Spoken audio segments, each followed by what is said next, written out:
Hey guys, what's up?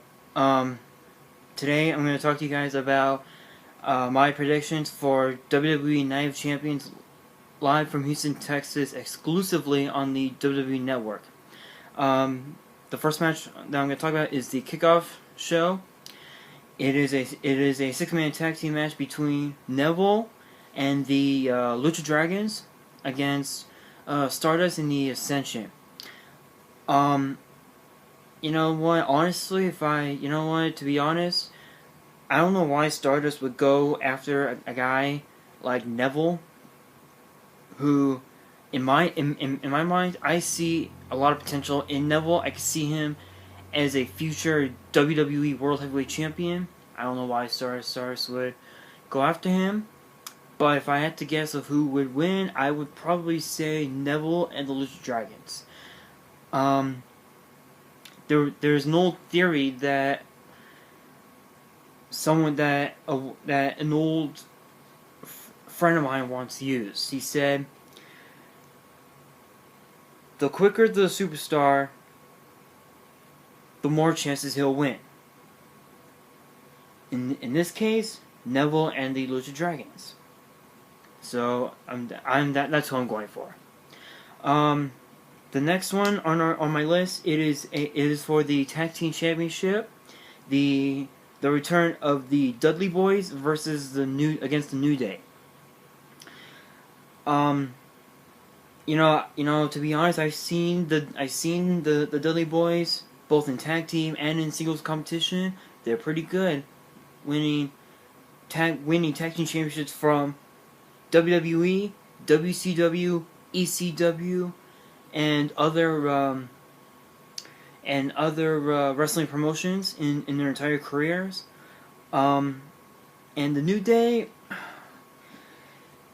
honestly, I don't know what happened to them. I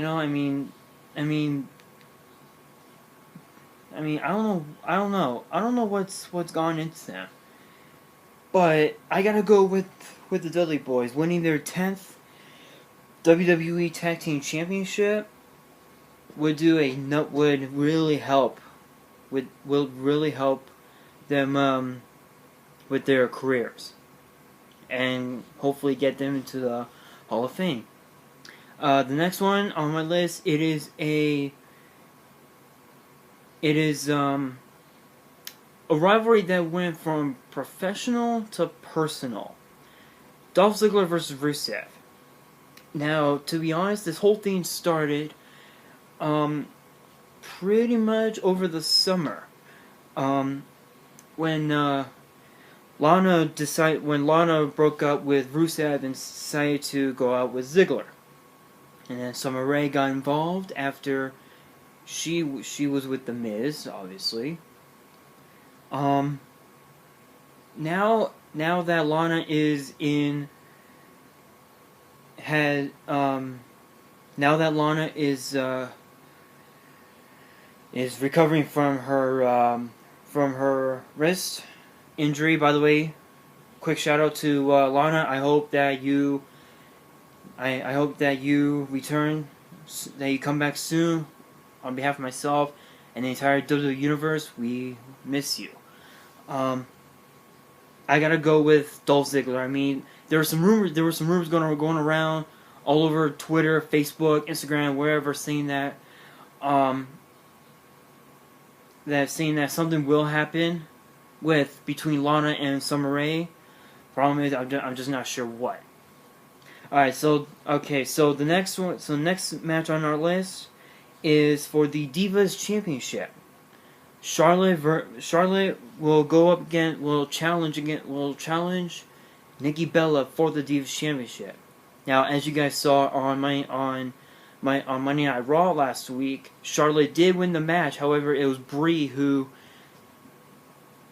acted as her sister. So technically, I'm gonna be honest. Technically, Nikki Bella is still the Divas Champion, but that may well come to a halt, because as Stephanie McMahon of The Authority said, should Nikki Bella get pinned, submitted, counted out, or get disqualified by any matter, whether Team Bella gets involved, whether Team Bad gets involved, or whether any diva in the Divas division gets involved, Charlotte will become the Divas champion. Honestly, I gotta go with Charlotte. She's highly gifted. She's the daughter of a 2-time Hall of Famer, 16-time world champ Ric Flair. I think she has what it takes to become a Divas champion. And I hope that she does win this Sunday at Night of Champions. Okay, so the next one on the list is a 6-man tag team match between the renewed Wyatt family against Dean Ambrose, Roman Reigns, and a partner of their choice. Now, as you guys heard on WWE.com, they have found a partner. Problem is, we don't know who.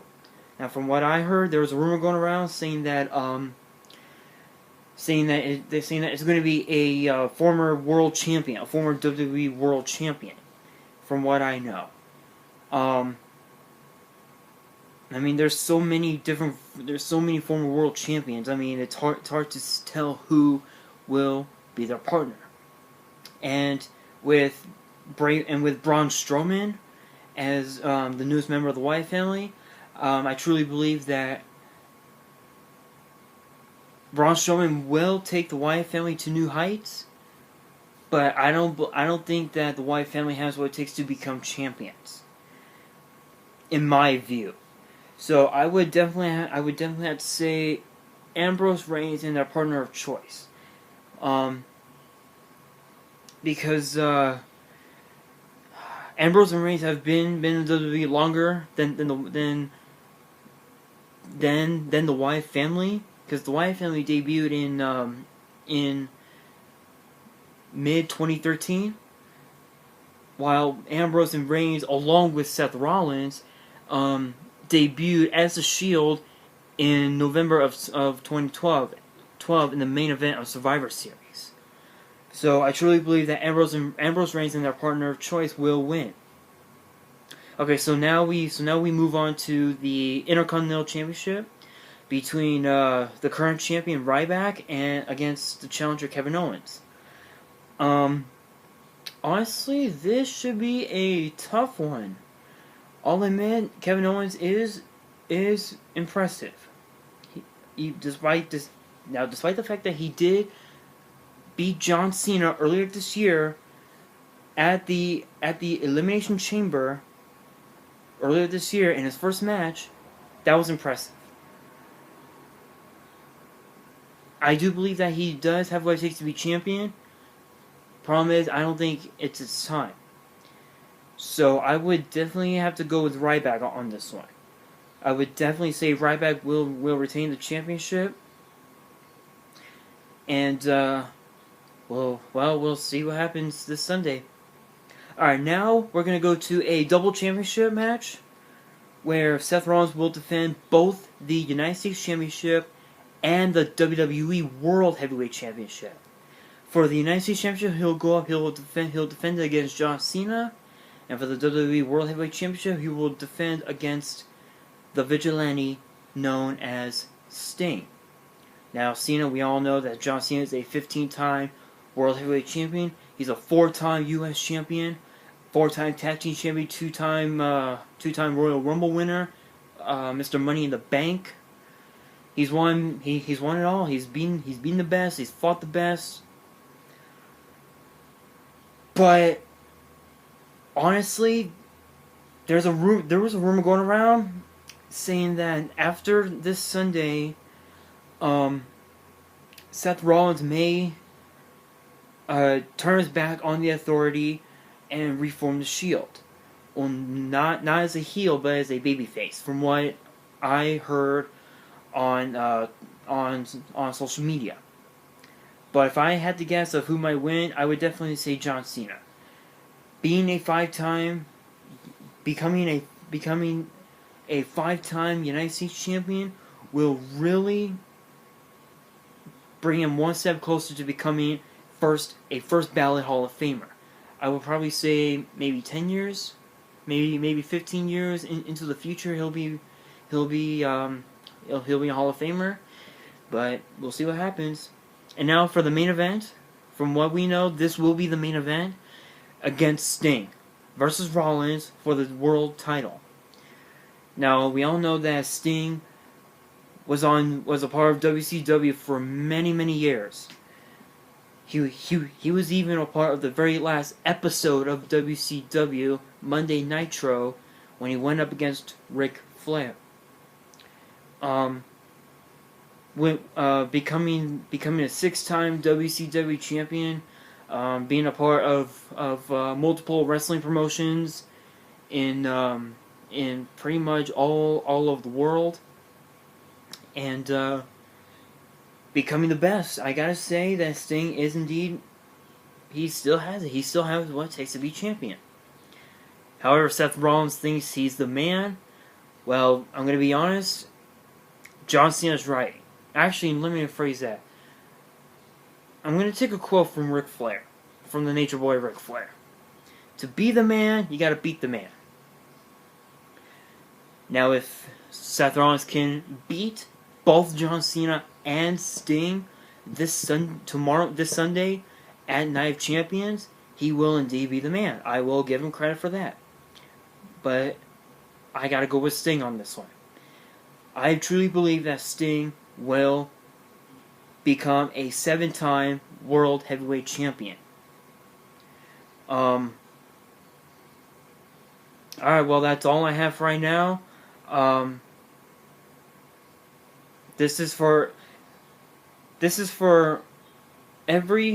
all new subscribers to the WWE Network. You can, if you want to watch Night of Champions, you can watch it on pay-per-view for like $54.95, like almost $60. Okay, if you go to the WWE Network, you can sign up for a free month, and then the rest of the time it will be just $9.99. You'll be getting over 3,000 hours of content, including reality shows like Total Divas, Culture Shock with Corey Graves,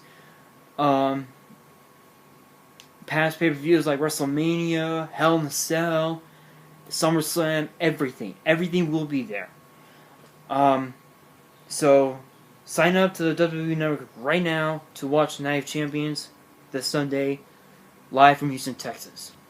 Alright guys, well that's all the time I have for right now. Stay tuned, because later this month I'm going to be revealing some of my Yu-Gi-Oh cards. I will be selling those pretty soon for those who are into Yu-Gi-Oh. Alright? And this is Nick, signing out.